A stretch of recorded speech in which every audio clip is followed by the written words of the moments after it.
welcome to another video. I hope you're doing well. Today's topic is the Japanese work culture, why they famously work so hard. Is this a good thing? Is this a bad thing? Does the answer lie somewhere in the middle? So you've probably heard, or if you haven't, it's quite big news recently that the new Japanese prime minister is famous for talking about these old school work ethic values like working like a horse, that she recently had a meeting at 2 a.m. in the morning where she got everybody together, and she feels sorry for her skin because she is also famously quoted recently saying that she gets something like 2 hours sleep every night, a kind of noble ideal when it comes to a work ethic that she has. And I want to discuss, where does this come from? What's the beautiful parts of it? But then having, let's say, eyes wide open, is there perhaps room to consider that this might not wholly be a good thing in Japan to famously work so hard? So, to begin with, in my opinion, and this is one man's opinion, where I think that it comes from is this sense of collective responsibility in the Japanese work culture.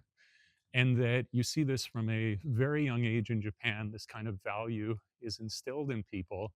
And I would say this kind of starts the video off on the beautiful side of it. So, for example, when you have the kids, I've gone down as low as to teaching in nursery schools.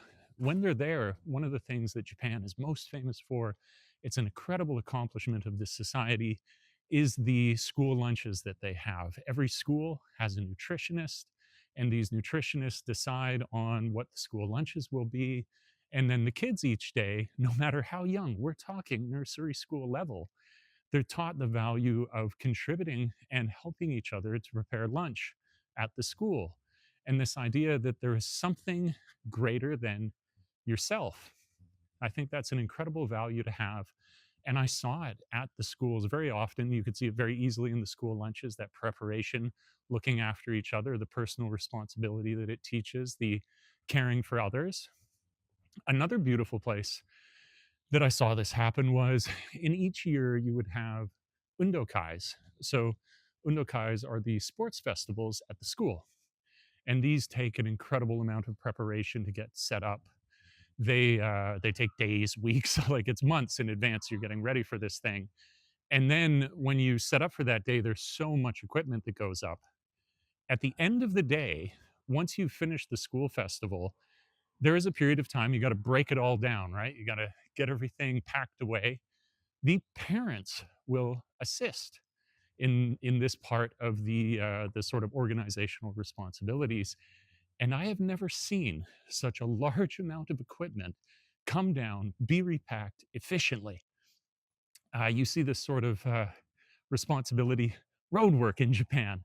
I don't know, in Canada, I can't even say, but I think in a lot of places, road work isn't necessarily something that is famous for its efficiency. It's incredibly efficient in Japan. So I'm talking about efficiency generally. It's this sense of personal responsibility to others. It's this sense of teamwork that I think is so much what allows Japan to thrive, is that a society is built off of the individuals banding together to share in what sort of bounty or virtues come from the shared society. And it just so happens that the Japanese excel at this, and then that enters the workforce. You want another place that it was very good was, I'll go ahead and say, it was during the sea times when everybody was stuck in their houses and you had to worry about how people would behave. Would they hoard? Would they do a whole bunch of different nasty behaviors? Never saw Japanese people doing that. This sort of collectivist value that contributes to a work ethic of a team is something that very much allows the society, as far as I can see it here, thrive and prosper. But we have to consider that this may have a negative impact as well. So, one of the things I think Japan is also famously known for, at least it seems that way because I live in the country, is this expression called Karoshi, which is essentially it's death by work. It's that people put in so many overtime hours, that I mean, some of the numbers are absolutely crazy. They drop dead from being overworked. I think another viral trend that you're seeing right now is that Japan is built on the backs of these salarymen that just dedicate their life to these companies and then work absolutely ludicrous hours. But people are now making videos on, whoop, I got to be careful. People are now making videos on YouTube showing this life, like Japanese salarymen. And while some of it might be hyperbolic, I know from my own experience in the Japanese workplace that a lot of it isn't. And so this noble ideal in some ways can be twisted because it requires people to meet up to an ideal that isn't physically possible for many people. We're only flesh and blood.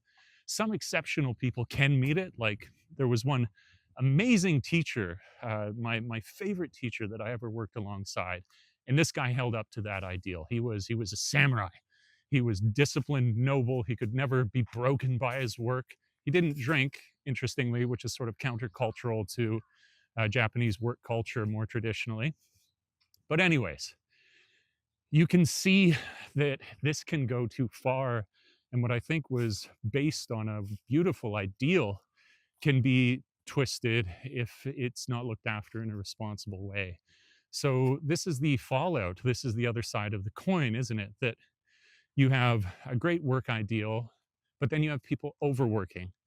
And not only that, I don't think I know that you have a lot of people who don't want to let the ideal down staying to the detriment of their health, which then ironically makes them less work efficient. I used to work at a private school, and you'd put in long hours there. It would go from long to really long. Like I would often arrive at 6 and then finish at 7. And then when test time was around, you were staying till 9 o'clock at night. That's when I would get out of there. And then you go home and repeat, rinse and repeat. But there is an expectation in many cases that even if your work is done, that you've got to show up for the team, you've got to be selfless. And so you'd have these people who they really should just go home and sleep. And they were staying at work, not really doing anything efficiently, going home super late, not getting a great rest. And then, this is so ironic to me, they would be sleeping at work, and that was accepted. It was almost like a badge of honor that if you had to sleep at work, that was a good thing because it meant that you worked so hard. But all the science tells us that being not well rested and trying to do work makes you incredibly inefficient. What if you were well rested would have taken you something like, I don't know, 2 hours to complete? When you've the wind out of your sails and you're trying to do that when you're, on your 3 hours, 2 hours a night, if you're doing what the prime minister does, then your efficiency goes out the window and you become a bit of a work zombie. Now, that's coming at it from the direction of the inefficiency of this, trying to hold up to this impossible ideal. Why don't we talk about the social toll, the social impact that this has? I've had some quite personal conversations with Japanese people, with sons, with daughters, and they talk about the relationship that they have with their family. There is a deep well of emotion, as much as people in Japan seem to, that, what is it, tatemae, there's like the front, and then there's hone, which is like your true self. There's a lot of deep, deep emotion in the Japanese people, and it's a beautiful thing. But you don't see it so openly expressed. This is a sort of dignity that they have. But if you can get into a personal conversation, and I say, like, we get into it. How's your relationship with your mom and your dad? We're talking about my relationship with my parents, and they say they love them deeply.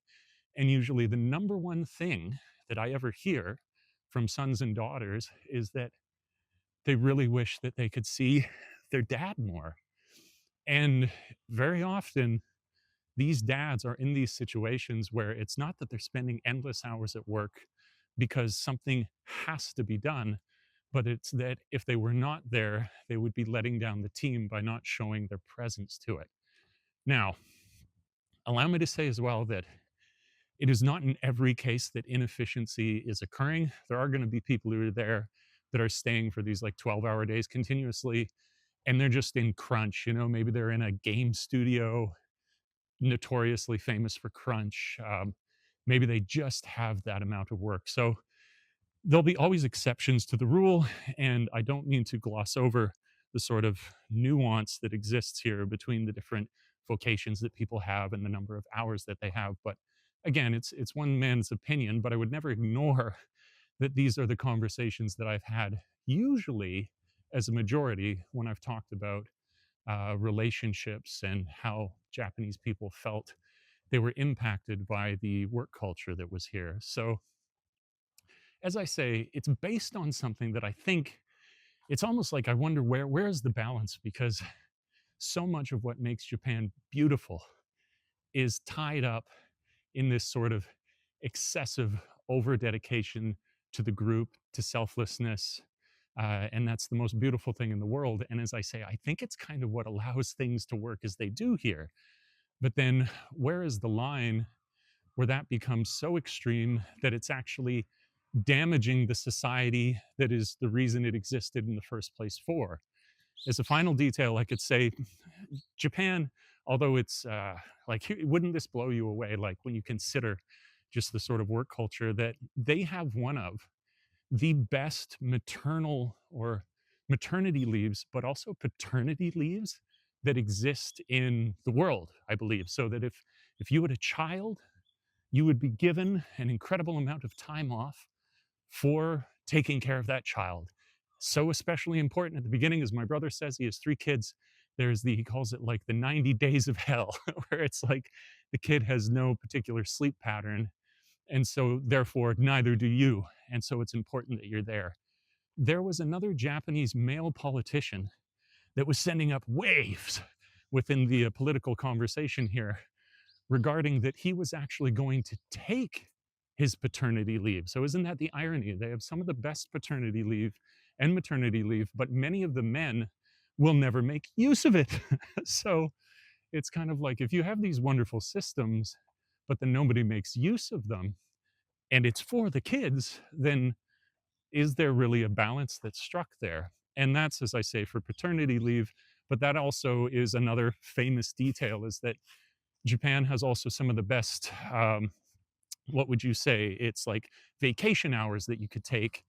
And men famously, again, I know I'm using that word a lot, but men famously in Japan just don't take their time off. So they're accumulating this huge amount of time that they could be spending with their family.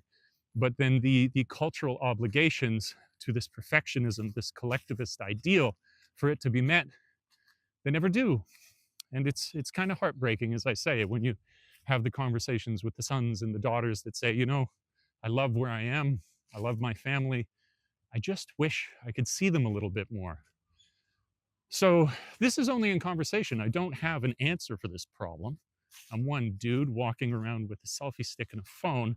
I don't think I'm supposed to have the answers, but it is a conversation that I find very, very interesting, because it's so caught between the virtue of it and then the repercussions of a high ideal, of a high virtue, and trying to maintain it. So I'd be curious, especially Japanese people. I noticed more in my videos recently. If you have an opinion on this, I think the younger generation would like to find a bit more of a balance, as is usually the case. It's that the newer generations like to re examine and break new ground.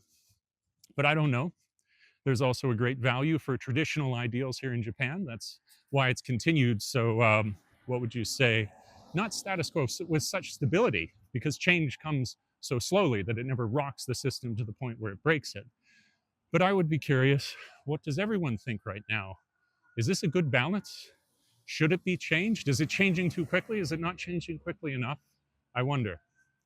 But in any event, I appreciate you watching the video with me. I thought this was a really interesting topic, and I hope you enjoyed the walk through the park. I'll catch you in the next one.